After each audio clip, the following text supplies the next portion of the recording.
Defesa Ninzoíndia variante com A3. Depois de D4, cavalo F6, C4, E6, cavalo C3, bispo B4, com A3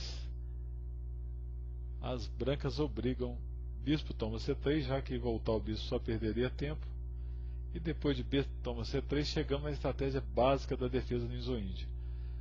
As negras cedem um par de bispos e pretendem bloquear os peões dobrados, causando dificuldade às brancas para liberar o jogo para os bispos. Depois de C5, já iniciando o bloqueio, E3, cavalo C6, bispo D3, claro que cavalo E2 carece de lógica, né? Tampa o bispo. O Beliavsky, numa partida contra Kasparov, jogou E5. A partida principal que seguiremos vai ser Kasparov e Beliavsky, União Soviética, 1983. O mais comum aqui é jogar roque. Depois de cavalo E2, B6, E4, as brancas preparam o bispo G5 seguido de E5 com um ataque na ala do rei. As negras têm um método para combater isso, que é cavalo E8, que libera o peão F para jogar F5 se for necessário, e tira um cavalo da cravada do bispo G5. D5 vai de encontro com as ideias das negras, que é bloquear a posição. Então, mais lógica é bispo E3, bispo A6, pressionar o peão C4, os peões dobrados em geral, é uma das estratégias boas para as negras. Se D toma C5, simplesmente cavalo E5. C toma B6, A toma B6, torre B1, bispo toma C4, ameaça tomar o bispo de D3, bispo C2, B5. As colunas abertas A e C dão ótimo contra-jogo para as negras. Se E5, segue D6. E depois de F4, cavalo A5, com a típica estratégia de pressão em C4. Depois de roque, bispo toma C4, F5, bispo toma D3, dama toma D3, e aqui o mais simples é E toma F5. Depois de dama toma F5, D toma E5, D toma E5, cavalo toma C4, as brancas ficam com o ataque prejudicado. As negras têm boas condições de defender, já que o centro do branco foi dizimado. Depois de dama toma D3, D toma E5, F toma E6, C toma D4, E toma F7, as coisas são mais complicadas para as negras, que não precisam entrar nessa linha, mesmo que ela também dê bom jogo. Depois de torre toma F7, torre toma F7, rei toma F7, torre F1, cheque, rei G8. Mas E toma F5 é bem mais tranquilo. A linha que leva a partida mais complicada é cavalo G3. E depois de cavalo A5, dama E2, torre C8, as negras seguem a estratégia da pressão no peão C4, torre C1, cavalo D6, sempre a pressão no peão C4, E5, C toma D4, ataca o bispo de E3, bispo toma D4, cavalo F5, dama G4, cavalo toma D4, cavalo H5, o cavalo volta em F5 defendendo G7,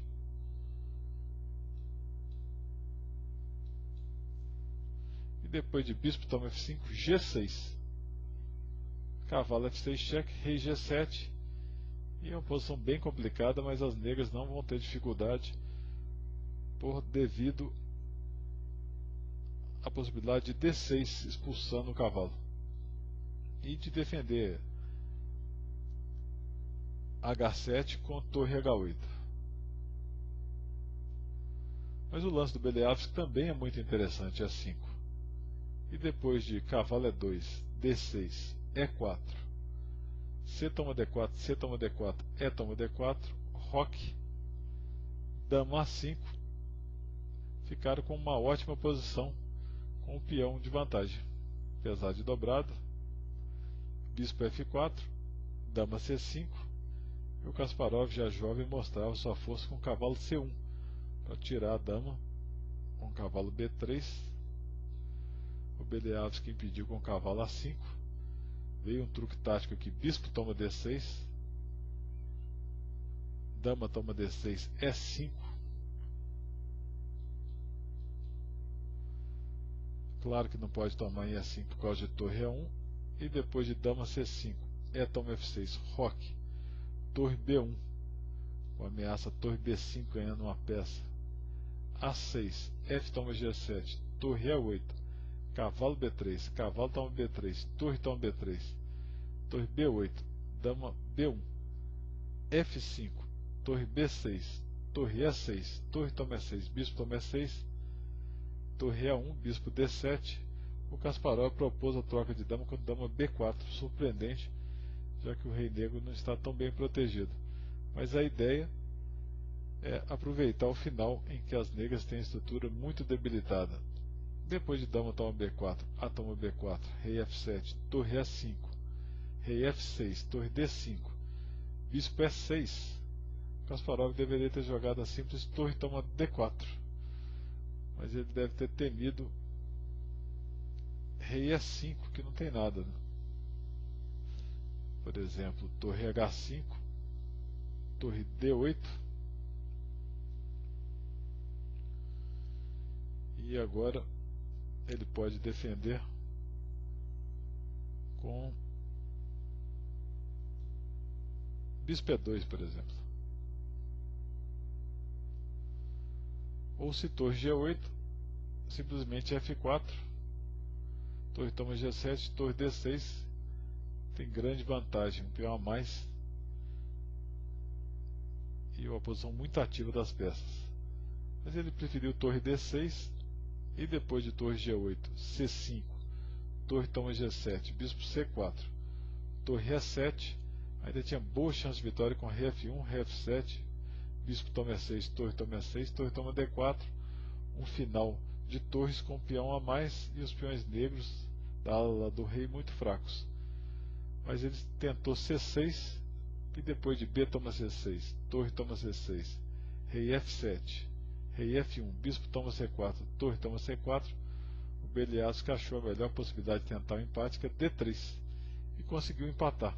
Depois de torre D4, torre E4, que era a ideia da D3, torre toma D3, torre toma B4. Agora, mesmo que caiu o peão A com 3 contra 2 na ala do rei, não vai ser tão fácil ganhar. Torre D7, cheque, rei G6, torre D6, rei G5.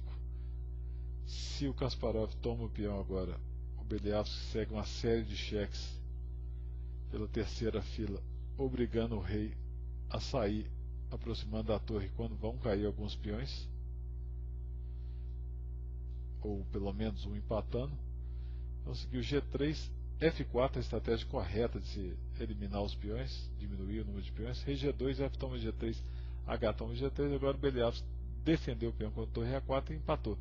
Depois de rei H3, torre A3, torre D5, cheque, rei F6, rei G4, A5, torre D6, cheque, rei G7, torre A6, H5, cheque, rei F4, foi acordado o empate em Beliavsky, ou melhor, Kasparov e Beliavsky, 1983.